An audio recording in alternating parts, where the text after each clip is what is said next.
بہت کوشش سے ماما بس 2 لفظ بول سکیں۔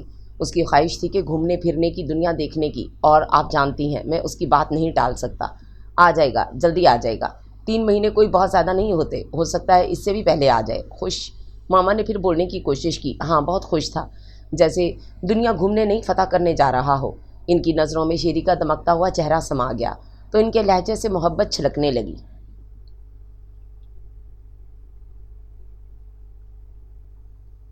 بہت لاؤبالی ہے، بس اب آئے گا تو اس کی شادی کر دیں گے، جب تک اس کے سر پر کوئی ذمہ داری نہیں ڈالیں گے وہ ایسے ہی آوارہ بادل کی طرح اڑتا پھرے گا۔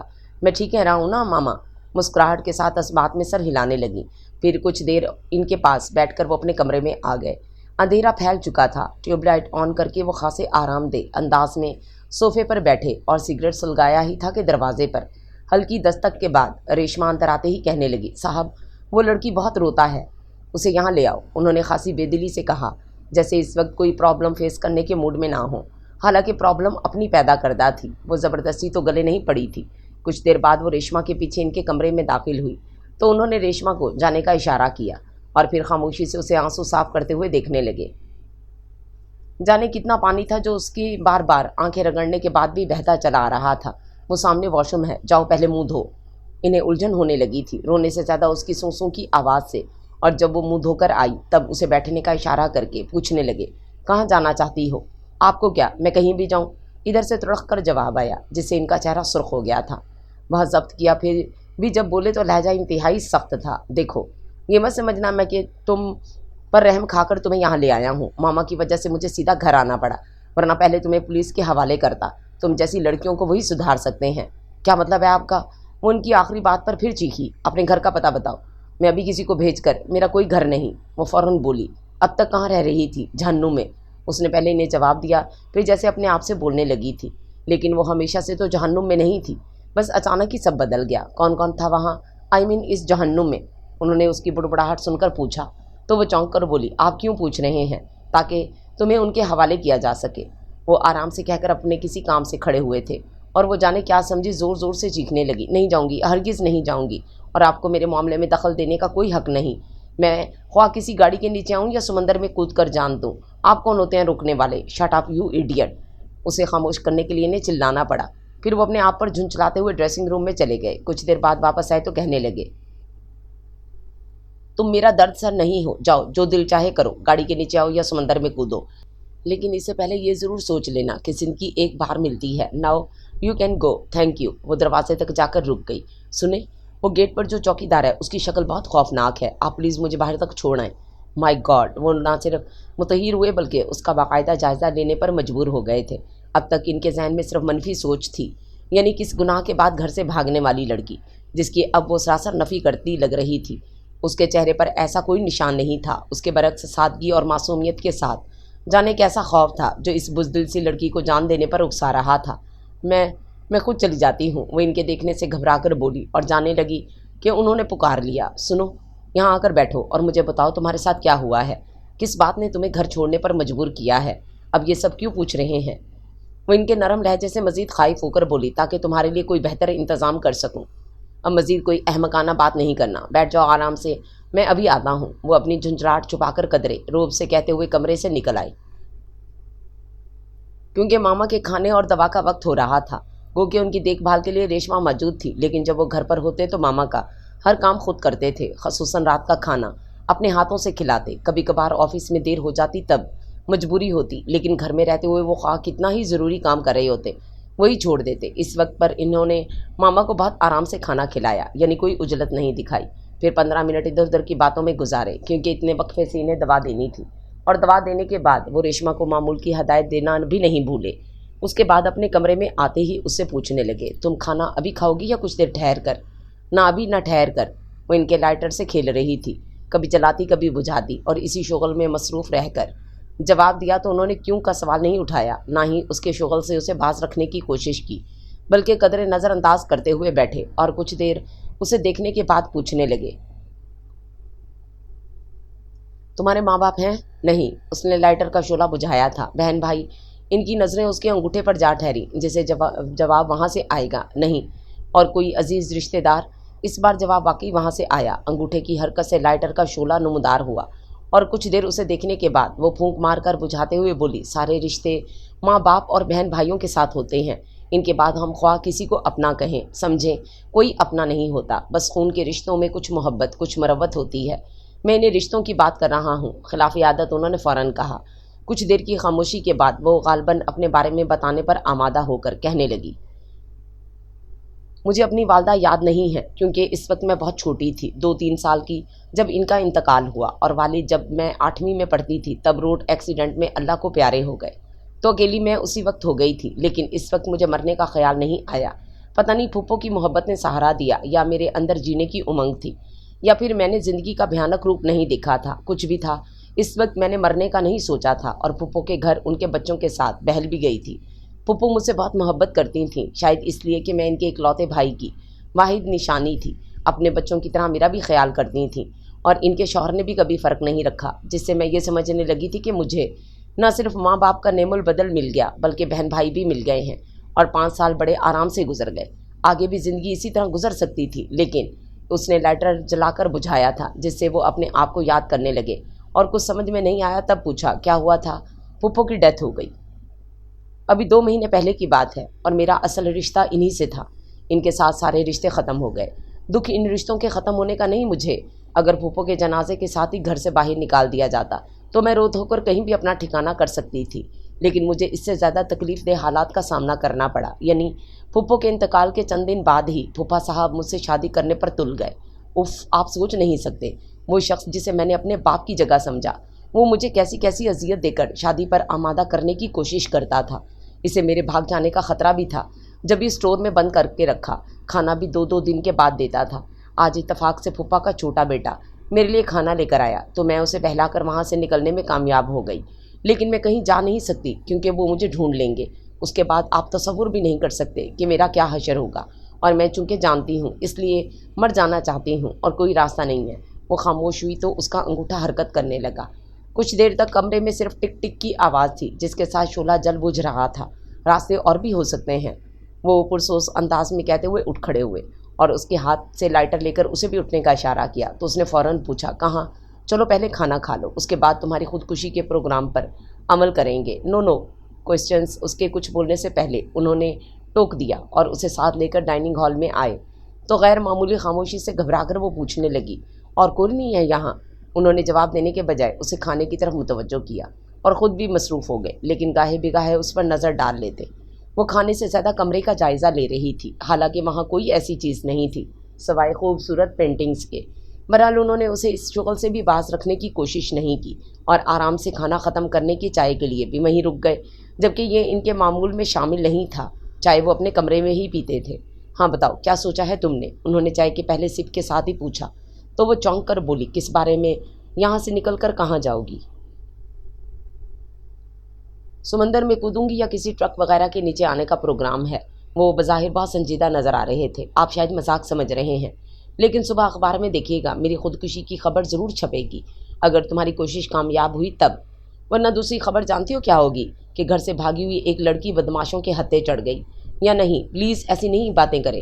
وہ اس تصور سے سہم کر رونے لگی۔ بند کرو رونا، تم انتہائی بزدل اور فضول لڑکی ہو۔ وہ اسے سختی سے ٹوک کر اٹھ کھڑے ہوئے اور دروازے تک جا کر ریشما کو پکارا، پھر اس کے پاس آ کر کہنے لگے، میں تمہارے لیے کچھ نہیں کر سکتا سوائے اس کے کہ تمہیں پولیس کے حوالے کر دوں یا کسی دارالمان میں بھجوا دوں، اور یہ کام صبح ہی ہو سکتے ہیں۔ جی صاحب۔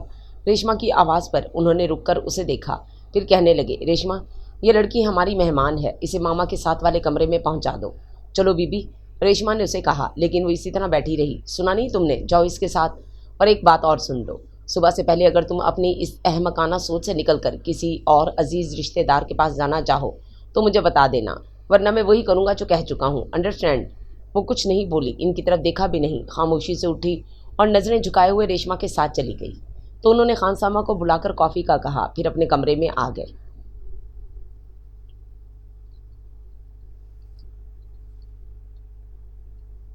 صبح وہ چائے کا کپ لیے ہوئے لان میں جا رہے تھے کہ اسی وقت شیری کا فون آ گیا، اور خلاف توقع اس کی اتنی جلدی کال کرنے پر وہ خوش ہونے کے ساتھ حیران بھی ہوئے۔ ٹھیک تو ہو شیری؟ یہ اتنی جلدی تمہیں فون کرنے کا خیال کیسے آیا؟ وہ اپنی حیرت چھپا نہیں سکے۔ میں بالکل ٹھیک ہوں، بس آپ کو حیران کرنا مقصود تھا۔ دیکھ رہے ہیں کیسے حیران ہو رہے ہیں؟ شیری کا انداز ایسا ہی تھا جیسے